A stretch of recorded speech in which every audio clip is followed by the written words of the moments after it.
Okay, this is Orlando Wilson. What I want to talk about in this video is an aspect of the close protection business, kidnap and ransom business that a lot of people don't seem to realize. Well, maybe those in the kidnap and ransom business understand things, but most in the close protection and risk management business seem to be oblivious to the fact that most criminals, organized criminals, intelligent criminals, will try to exploit a client through extortion or kidnapping rather than assassinate them. Think now why people are assassinated. The only reason to assassinate somebody, to kill somebody, is to remove them from the picture, remove them from a business deal, get them out the way, or to make an example out of them. If they disrespected somebody, get rid of them as a warning to everybody else not to play silly games. If somebody's kidnapped, that person can be an asset. That person can be used to, again, for ransom, to make money. Can be used to get favors, can be used as a bargaining tool, etc., etc. So again, this is where the wise criminals, and if you're dealing with influential clients, then you can take it for granted that you'll be up against very, very wise criminals. You never underestimate your opposition. The wise criminals will always seek to exploit their target, exploit the client, not just get rid of them unless they have to.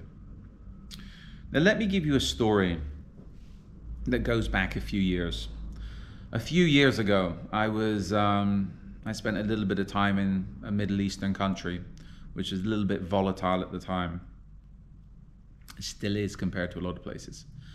And within this country, there's various organizations, and in this area I was in, there is one recognized terrorist organization. There's a few recognized terrorist organizations, but this one's prominently in this certain area. So an intelligence agency from a neighboring country sent in 2 operatives to assassinate a member of this terrorist organization. Anyway, this terrorist organization had and has, as far as I know, got very good relations with the local government, the local intelligence agencies, the local police, etc. So when these 2 foreign intelligence agents turned up, I take it somehow, whether they reported to, whether they spoke to members of the local security forces, we'll say, I'm not sure, but the local security forces, police, intelligence, military, counter-terrorist groups, etc., knew these guys were there. Maybe they're just very good at knowing who's in their areas. Anyway, they told this terrorist organization, because they got very good relationships with them. And this is where in a lot of places the terrorist groups work very closely with the local security forces. It's business. Everybody makes money. People need security, people need weapons, people have money, so people like money, people want to make money, so everybody gets along. It's for everybody's mutual benefit. Anyway, the local authorities, the local security forces told this terrorist group that, okay, there's 2 foreign intelligence people here and they're going to kill one of your guys. And they gave over information on who these people were and who these intelligence officials were, agents were, where they were, etc., what they knew about them. They expected this terrorist group to assassinate these guys and get rid of them. That's it. If their government had complained, then you know what, these guys were there really illegally to commit an illegal act, etc., so they were deniable. But this terrorist group, being a very, very, as with most established terrorist groups, you've got some very intelligent, wise people running them. This group kidnapped these 2 foreign intelligence guys, which caused a little bit of a stink, a big stink for the local authorities, because now people wanted to know who told this terrorist group that these people were in their area, who informed on them, which people did. But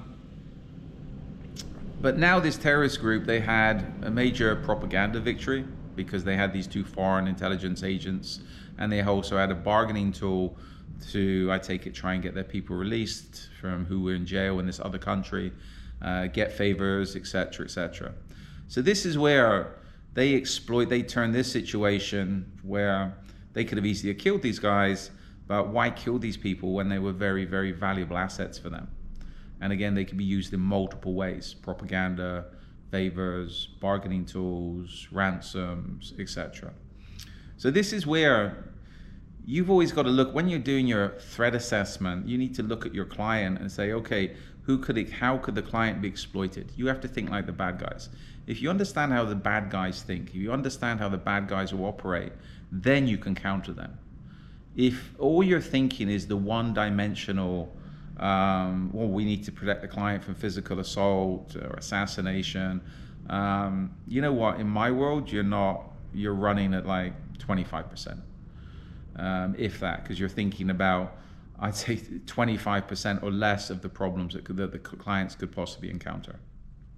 So, just my thoughts on, well, my thoughts and one story from my experience on why serious criminals and terrorists will always try to kidnap and exploit a client rather than just, or a target, rather than just assassinate them. Assassinations are final, and they're generally there to end a situation or make an example out of somebody.